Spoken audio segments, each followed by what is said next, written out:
श्रीमती सीता शर्मा जी की पुस्तक अर्पण में आज मैं जो उनके भाव पढ़ने जा रही हूँ, उनको सुनाने से पहले ही मेरा मन इतना गदगद हो रहा है कि जैसे मानो उन्होंने हमारे ही भावों को थाली में रखकर परोस के दे दिया है। आज उनकी बहुत स्वामी श्रीकांत आपटे जी की, गुरु जी की बहुत ही याद आ रही है। वह लिखते हैं, संत श्री श्रीकांत आपटे जी उन संतों में से नहीं हैं जो किसी को अन्य अभिव्यक्ति वाले संत महात्मा के पास सत्संग के लिए जाने वालों को रोकें या आलोचना करें। अपने संस्कारों के रुचियों के विकास के अनुसार हमें विमुक्त होने के लिए भिन्न भिन्न यात्राओं पर जाना ही है। परम सत्ता हमारा मार्ग तरह तरह के माध्यमों से प्रशस्त करती है। उसी की प्रेरणा से स्वामी जी के संपर्क में रहती मैं अंतर्राष्ट्रीय ध्यान संस्थान देव घाटी कुल्लू में अनथक साधक स्वामी श्याम के आश्रम और केंद्र में अक्सर जाती रहती हूँ और इनकी तरह गिनती में कम सच्चे विदेशी साधक साधिकाओं में बैठकर भक्ति संगीत एवं सत्संग का आनंद लेती रहती हूँ। आज के सत्संग में गुरु भाव स्पष्ट हुआ। आत्मिक स्तर पर गुरु केवल एक है, मानसिक स्तर पर अनेक। तभी कुछ लोग अपने धारण किए गुरु को छोड़कर दूसरों के पास ज्ञान लेने नहीं जाते। यदि यह स्थिति चैतन्यमयी अवस्था की है तो ठीक है, यदि जड़ है, केवल सुनने मात्र से मानी है तो निरर्थक है। यदि किसी का प्रारब्ध कर्म अत्यंत ऊंचा है, सौभाग्यशाली है, तो उसे पूर्ण गुरु ही प्राप्त होंगे। वे इधर उधर क्यों भटके? क्योंकि उनका विकास साधना वहीं हो रही होती है। हाँ, यदि कोई रुकावट है, असंतुष्टि है, निकट संपर्क नहीं है, उसे दूसरी प्रकार की अभिव्यक्ति ग्रहण करनी पड़ती है, जो कि एक ही परम गुरु के कारण माया जगत में भिन्न भिन्न प्रकार से प्रकट हो रही है। दूसरे अर्थ में पूरा जगत ही गुरु है। जन्म से मृत्यु प्रांत गुरु ही हमें चला रहा है, उन्हीं पर हमारी जिम्मेवारी है। सर्वत्र गुरु चेतना बिखरी है।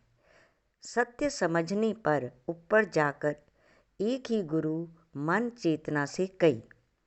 सत्य समझने पर ऊपर जाकर एक ही गुरु मन चेतना से कई।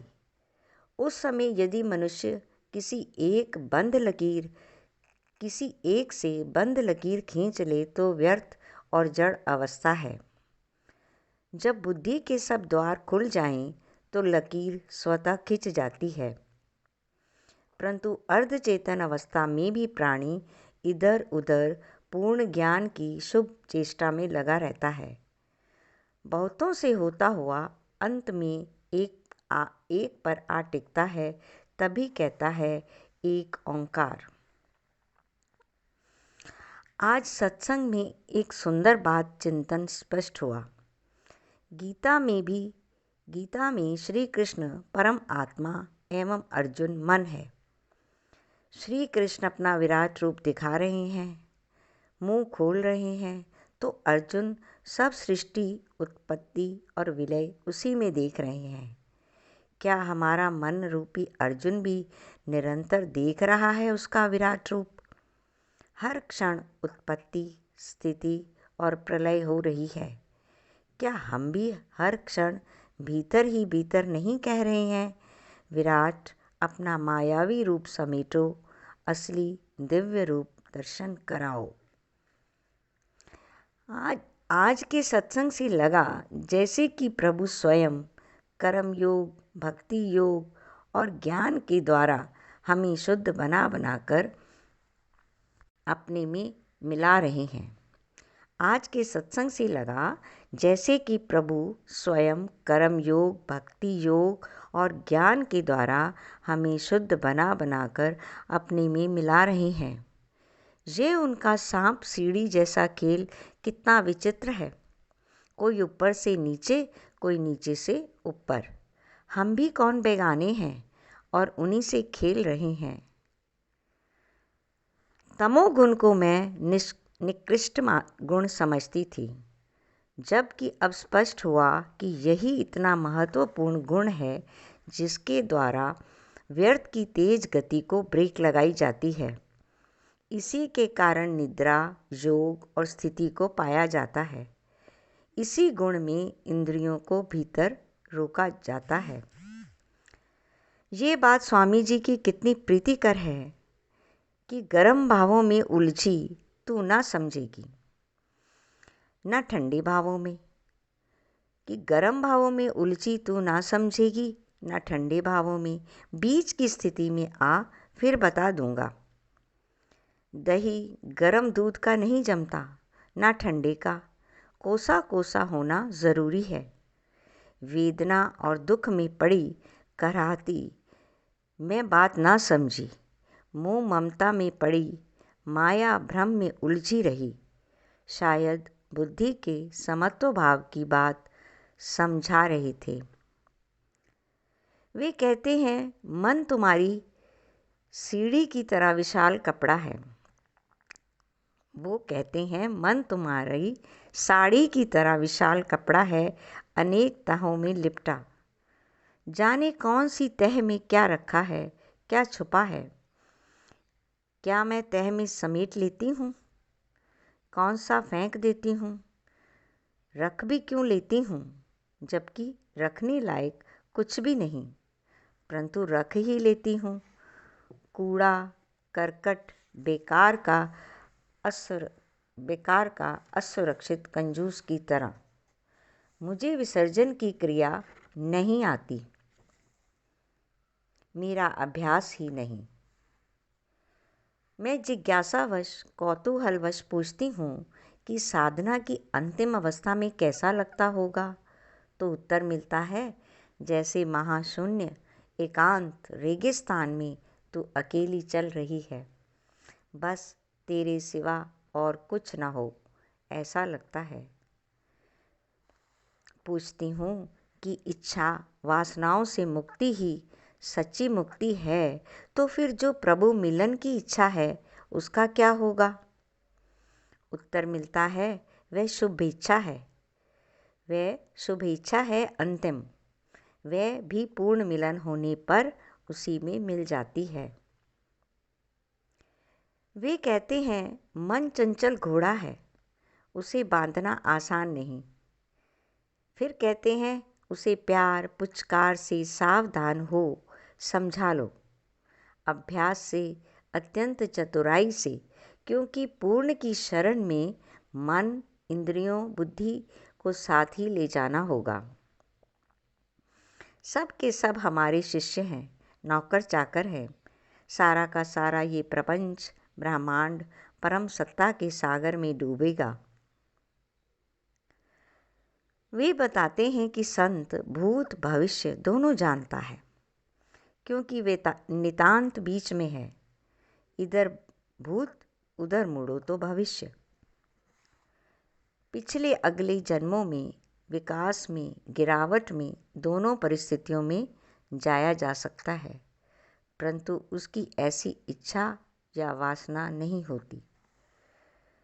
कभी कभी आपटे जी से मैं अपनी अल्प बुद्धि के कारण अटपटे अज्ञानता भरे प्रश्न पूछती हूँ, तो वे सुंदर नपातुला तर्क सम्मत लघु सा उत्तर देते हैं।